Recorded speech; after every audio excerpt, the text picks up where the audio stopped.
차명 주식의 문제점 및 해결 방법에 대해서는 작년 3월에 이미 말씀드린 바가 있었는데요. 아직까지도 차명 주식의 문제점을 심각하게 받아들이지 않으시는 대표님들도 계시고, 해결하고 싶지만 방법을 몰라서 고민하시는 대표님들을 위해서 차명 주식 해결 방법을 한 번 더 말씀드리고자 합니다.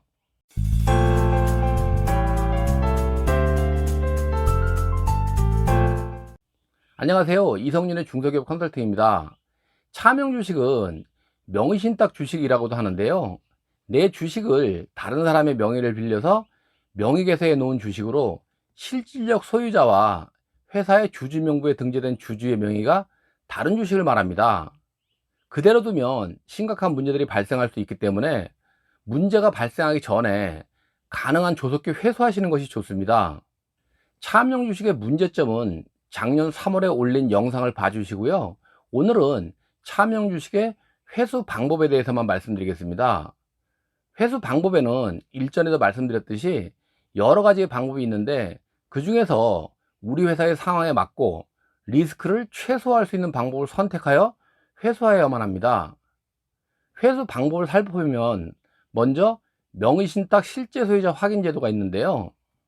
이 제도는 상법상 발기인 문제로 발생한 차명 주식에 대해서는 일정 요건 충족 시에는 간소한 절차를 거쳐 환원할 수 있도록 해주는 제도입니다.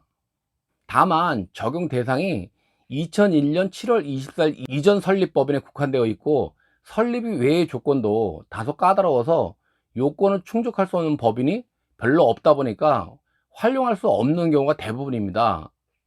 두 번째 방법으로는 실제 소유주와 차명주 당사자 간의 합의를 통해서 명의신탁임을 입증해서 명의신탁 해지를 통해 차명주주로부터 실제 주주가 해당 주식을 회수하는 방법이 있는데요.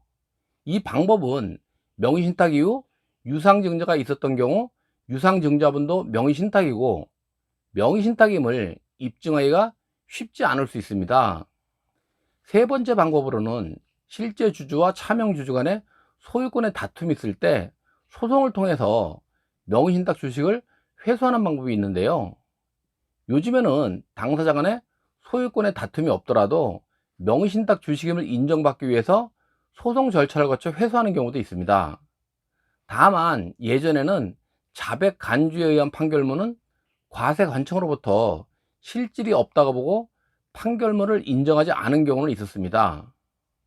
그리고 명의신탁 해지를 통한 회수는 명의신탁 시점을 기준으로 증여세와 가산세가 부과되기 때문에 어느 정도의 세금 부담 여력이 있어야 합니다. 물론 명의신탁임을 인정받고 제척기간 15년을 경과한 경우라면 증여세는 없고요. 다만 명의신탁임을 인정받지 못하는 경우에는 회수 시점을 증여로 보고 증여세가 부과될 수 있기 때문에 전문가를 통해서 치밀한 준비와 계획이 필요하다고 할 수 있습니다. 네 번째로는 실제 주주와 차명 주주 간의 특수관계가 아니고 일정 요건을 갖춘 경우라면 시가가 아닌 액면가나 시가보다 현저히 낮은 가격으로 매매를 통해서 증권거래세만 납부하거나 적은 양도소득세를 부담하고 회수할 수가 있는데요. 얼핏 보면 간단하고 효율적인 방법이지만 매매 자금을 회수하는 경우 증여로 될 수도 있고, 세무당국으로부터 매매를 부인당하고 명의신탁 해지에 따른 증여세가 부과될 수도 있을 뿐만 아니라 간주취득세가 부과되는 상황이 될 수도 있기 때문에 주의할 필요가 있습니다. 상기의 네 가지 방법 외에도 자기주식제도의 활용, 불균등 소각, 관계회사 주식 매각, 특수관계인인 경우 분산증여, 사내근로복지기금의 증여 등의 방법이 있을 수가 있는데요. 어떤 방법을 통해서 회수할 것인지는 각 회사의 상황과 실제 주주와 차명 주주 간의 관계 등을 감안해서 가장 안전하고 적합한 방법을 통해서 결정하되, 중요한 것은 가능한 조속히 회수해야 한다는 것입니다. 만약 조속히 회수할 수 없는 상황이라면 회수 전까지 차명 주식으로 인해 발생될 수 있는 리스크를 최소화하기 위한 주식 양도 제한, 명의신탁 확인서, 주식 민사신탁 등의 3중 안전장치를 마련해 둘 필요가 있다는 것도 잊지 마시기 바랍니다.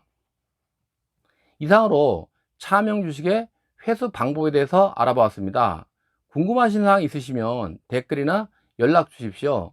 좋아요와 구독 신청도 꼭 해주시고요. 그럼 다음 시간에 뵙겠습니다. 감사합니다.